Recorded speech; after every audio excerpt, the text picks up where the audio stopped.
Or like our library, it's from the vaccine. The Google chip. It's like it's the Google chip. They probably did that. Oh, hey. Yeah. Hey. Yep. The Google chip. The Google chip. And so when I got the vaccine, The Google chip. Conspiracy theory. Dad, do a video about this. Anywho, Yeah, right. So I got the vaccine. The chip thing, whole situation. Well, maybe when you're high, you're not actually thinking, you know what I'm saying, sister or brother, whoever you are, non-binary, I don't care.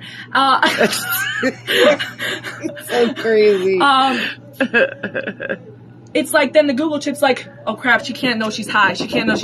Okay, E equals MC squared. Einstein. Wow.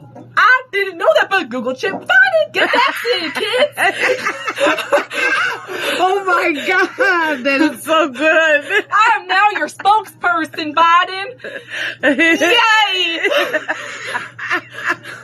Wow. You are actually. You can delete it.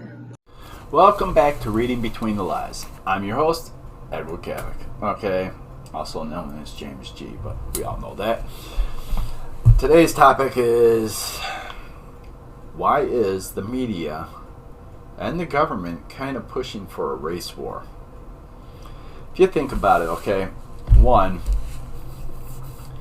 starting a race war would be promoting it in the media, constantly talking about systematic racism, hate crimes, police brutality, police hunting down blacks, just gunning them down. I mean, last year, if you listen to the media, it was probably 10,000 blacks have been killed by the police, when in reality it's probably 19, if even. Okay, so you got that. But what's the point? Does it have anything to do with the Democratic Party pretty much having control over everything right now? If you think about it, okay, Democratic Party was the party of slavery, Jim Crow was voted in by the Democratic Party, segregation, all that, or kids not able to go to school wherever they choose. Democratic Party voted for that, like Biden. Hell, Kamala Harris said so herself when she was campaigning against Biden. And then you got, Biden with all his racial slurs. He said the N-word quite a few times. He did a eulogy of a senator who was supposedly a former Klansman. But, you see, I'm kind of thinking once you're in the Klan, you're in the Klan. It's kind of like the mob or a gang.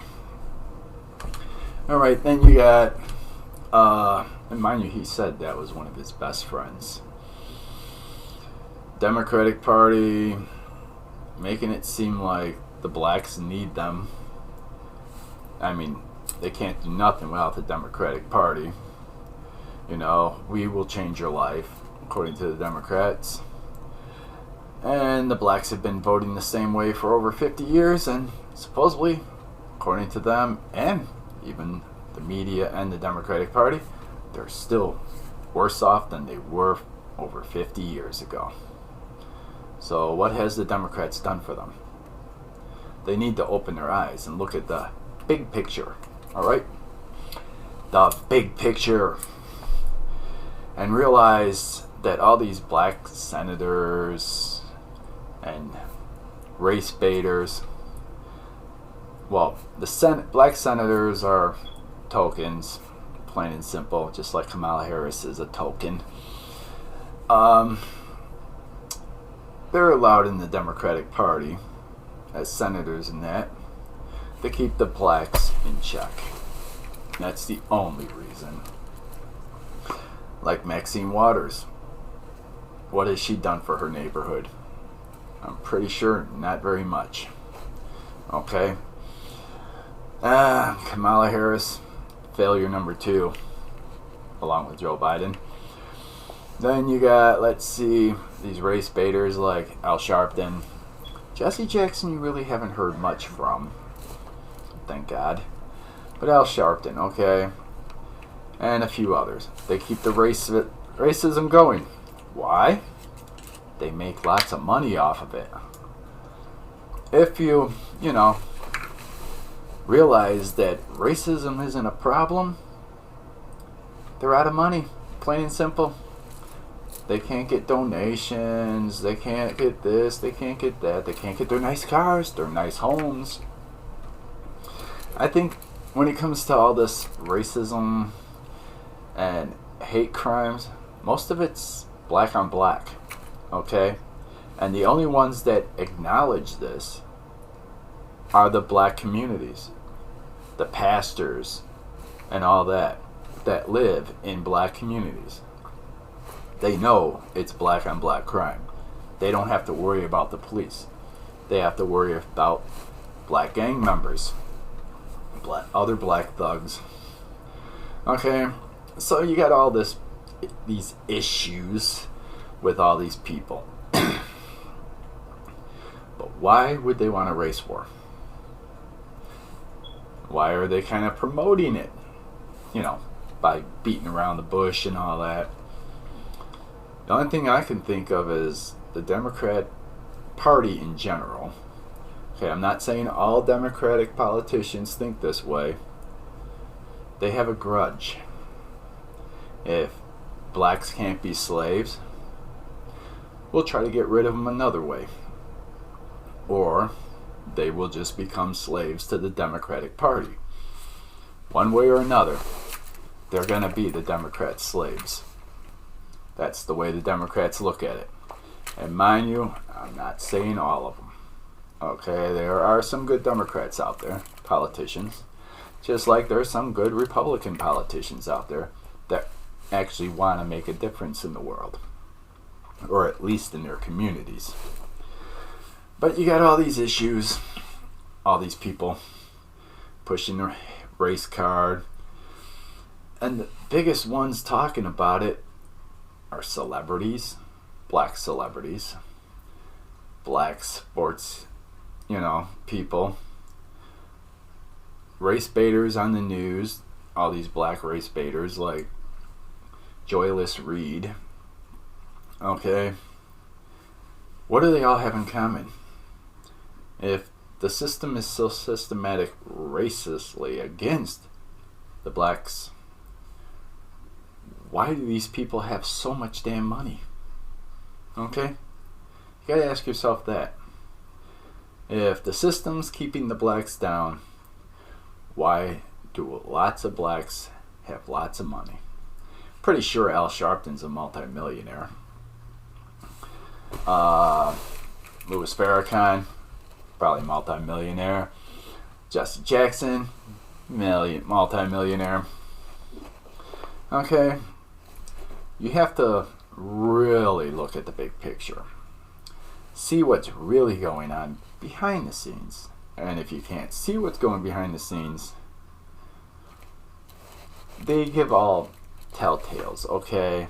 They give little hints. Like Biden, for example. You know when he's lying, besides the whole his mouth is moving thing, but you really know he's lying when he's telling a story and he's like, seriously, true story. First sign of, seriously, this was just a lie. Okay, and if you ever really watch him, especially talk about his past and that, he'll always end it with, seriously, this is a true story. And how many times is he going to slip and call Kamala Harris the president? Really, it's not that hard to put vice in front of president. And last but not least, okay, who's really running this country? Because you know Biden's dumbass isn't. The guy can barely say a sentence. He's probably almost as bad as me with it. He stumbles over his words, can't think clearly. And mind you, I'm doing all this without a teleprompter. Okay, so when I'm stumbling over my words, it's because I'm trying to think of something to say.